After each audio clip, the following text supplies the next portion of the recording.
I didn't regret what I said. I regretted where I said it. There's a specific kind of silence that follows moments like that. Not the silence of peace. The silence of something sacred being mishandled. I walked away replaying the conversation, not because I was offended, but because something in me had retreated. I had shared something that took time to form. Something that came from prayer, struggle, and waiting. Something I didn't arrive at quickly. And it was treated lightly. Not attacked. Not argued against.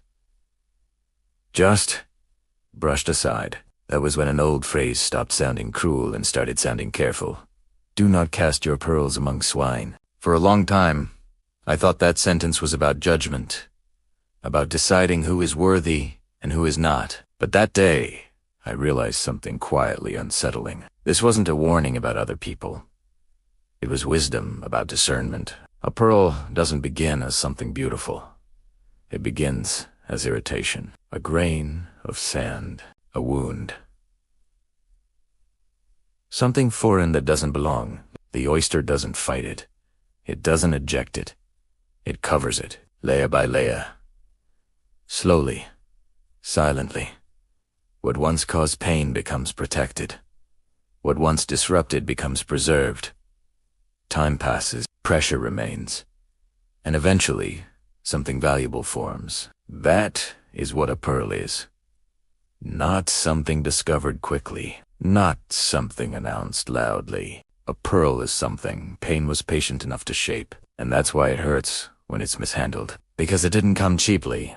Some truths take years to form. Some convictions are wrapped in tears. Some wisdom is born from mistakes we never talk about. Not everything precious arrives polished. And not everything precious is meant to be exposed immediately. Pearls are not opinions. They're not hot takes. They're not things you heard once and repeated. Pearls are lessons you paid for. Convictions shaped by failure. Quiet understandings that arrived after disappointment. Truths God spoke to you in silence. They carry weight, and weight requires the right hands.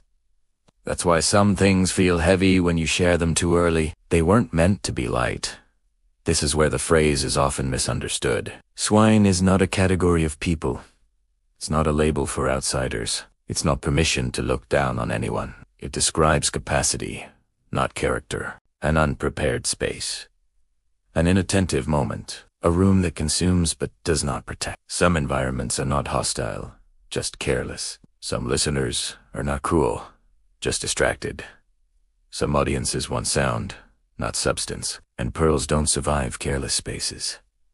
I've learned this the hard way. Sometimes the issue isn't rejection. It's timing. Wisdom doesn't ask, who deserves this? It asks, is this safe here?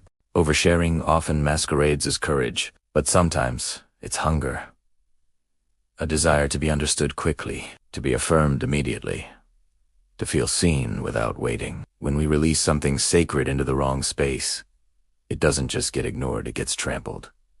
And that kind of loss doesn't make you louder, it makes you quieter. People don't stop sharing because they have nothing to say. They stop because what they said wasn't protected. And slowly, a dangerous thought forms.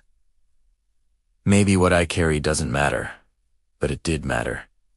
It just needed more care. Protecting pearls is not the same as hiding forever. Wisdom is not isolation, it's selective openness. There is a difference between guarding what is sacred and closing yourself off completely. One comes from clarity, the other comes from wounds. I've lived on both sides. There were seasons I spoke too freely, and seasons I spoke not at all. Neither brought peace. Maturity is learning when silence is wisdom and when silence is fear. Some truths need time to mature before they are released. Jesus didn't explain everything to everyone. He spoke in parables, not to confuse, but to reveal readiness. Those who were prepared leaned in. Those who weren't walked away. He stayed silent before mockery, withdrew from crowds that demanded spectacle, saved explanations for those who stayed near. Truth himself practiced restraint, not because he lacked answers, but because timing matters. And if wisdom incarnate chose silence at times, we should not be ashamed to do the same. Some pearls are not finished yet. They are still being layered, still being shaped, still being covered by time. Sharing them too early exposes them to damage. Not everything you carry is meant for public spaces. Some truths are for trusted hands. Some are for later seasons. That doesn't make them small. It makes them sacred. Have you ever felt that rush, that lightning in a bottle moment when a brilliant idea strikes, or a profound truth suddenly becomes crystal clear? It's exhilarating, isn't it? It feels like you've captured a piece of the cosmos. Something so bright and perfect, you just have to share it with the world. Right now. Immediately.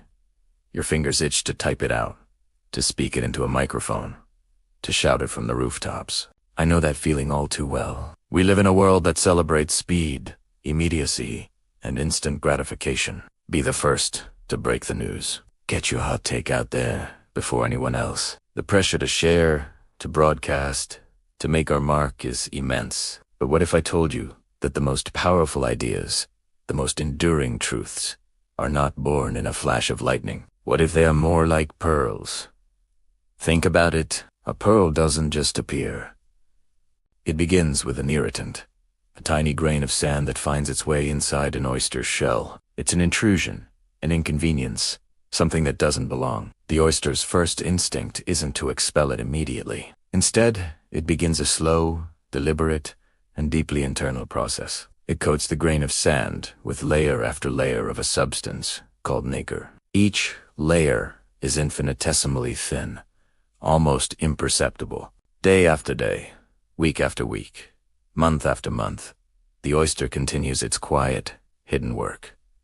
There's no audience, no applause, just the gentle, rhythmic process of transformation. Our ideas and truths are often like that grain of sand. They start as something small, maybe even uncomfortable. It could be a question that challenges our long-held beliefs, a new perspective that feels disruptive, or a creative spark that seems insignificant at first. Our impulse is to react quickly, to either discard the idea because it's uncomfortable, or to hastily shape it into something we can share, seeking validation and external approval. But true wisdom lies in emulating the oyster. It lies in having the patience to sit with that idea, to hold it within ourselves, and to allow it to mature. This process of internal cultivation is crucial. When we rush to share an idea, it's often still in its raw, unrefined state. It is like showing someone a handful of sand and trying to convince them of the pearl it could one day become. They might not see the potential.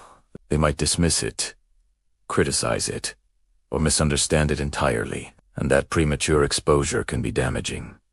It can make us doubt our own insight. We might abandon the idea altogether, believing it wasn't valuable after all, when in reality, it just wasn't ready. It hadn't been coated with enough layers of thought, reflection, and experience.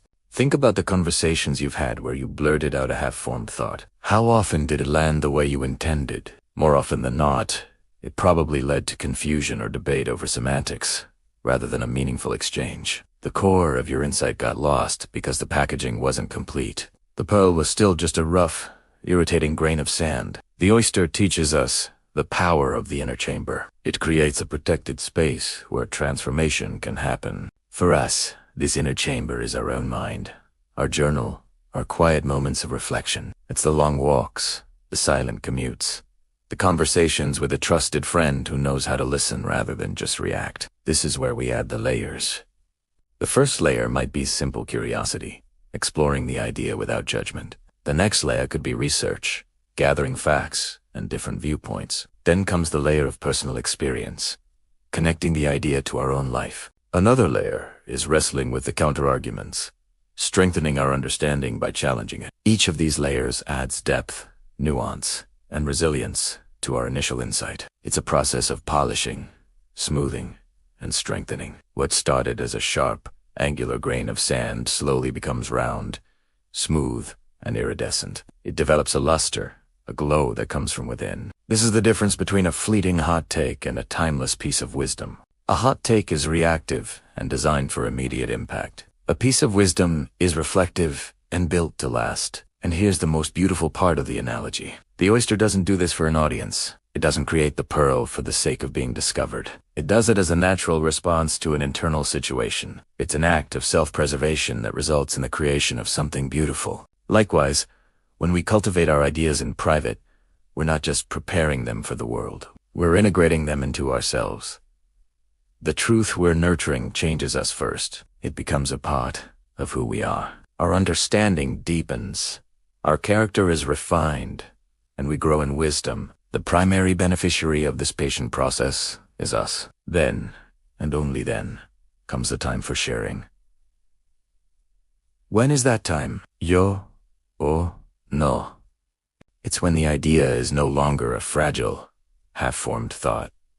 It's when it has become a solid, luminous pearl. It's when you can articulate it with clarity and confidence, not because you're seeking approval, but because it has become an integral part of your own understanding. You're not throwing sand at people, hoping they'll see its potential. You are offering them a pearl, a finished gem of thought that has its own inherent value and beauty. When you share from this place, the reception is different. People can feel the weight, the substance, the layers of thought behind your words. The idea has a radiance that is undeniable. It's no longer just an opinion. It's a considered insight. It invites reflection, not just reaction. It can withstand scrutiny because it's not a brittle shell. It's a solid, multi-layered sphere. This is how you create content, art, and conversations that truly resonate and have a lasting impact. It's how you move from adding to the noise to contributing to the symphony. This principle applies everywhere. For a writer, it's the countless drafts that no one ever sees. For a scientist, it's the years of failed experiments before a breakthrough. For an artiste, it's the thousands of hours of practice behind a masterful performance. The world only sees the final product, a published book, the Nobel Prize, the flawless concert. They don't see the slow, patient, and often lonely work of creating the pearl. So, the next time you feel that exhilarating rush of a new idea, honor it. Cherish it, but resist the urge to immediately throw it out into the world. Instead, see it as a precious grain of sand. Take it inside. Create a quiet, protected space for it. Have the patience to coat it with layer upon layer of thought, reflection, and experience. Let it grow and mature within you first. Let it change you. Trust the process. The world is saturated with half-baked ideas and fleeting opinions. What it desperately needs are more pearls, more well-formed, luminous truths that have been cultivated with patience and care. Do the quiet work. Nurture your insights. And when the time is right, when your idea has become a pearl, offer it to the world. Its glow will be undeniable, and its value will be timeless. I think back to that moment, the one that made me quieter. I don't regret sharing. I regret not discerning. Now, when I feel the urge to explain something precious too quickly, I pause. Not to hide, but to listen. To ask, is this the right place? Is this the right moment?